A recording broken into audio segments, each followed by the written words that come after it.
না খেলতে না ভাই তুমি দুটোতে বাড়ি মারো আমি দেখতেছি বাড়ি মারতেছি আরে শালা ও হেই সাইজ আসলি তো কাজ দেখাই দিতাম আর খেলা একটা ম্যাচ খেলে না ওটাও চল যান দাদা তো বসে আসতো যাবে না এই জন্য তাক যাবে যাচ্ছি মাছ মেরে কি মারবা এখন হ্যাঁ ওইখানে হ্যাঁ এই একটা সুন্দর ম্যাচ ওরে একটা যা এখনো ইমরান ভাই হাত পাবে ওই তো ভয় পাবে ছোট ভাই ধর দেন আবার একটা হাত খাই দে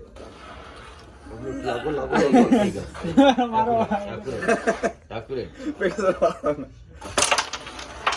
যাক লাগি খেলি দেন দাদা এবার একটা চান্স চলে যাবেন। ঘুমাই দোয়ান চলে যাবেন নি খেলতে সাপ দাও চলে গেছে চল গিয়ে অনেক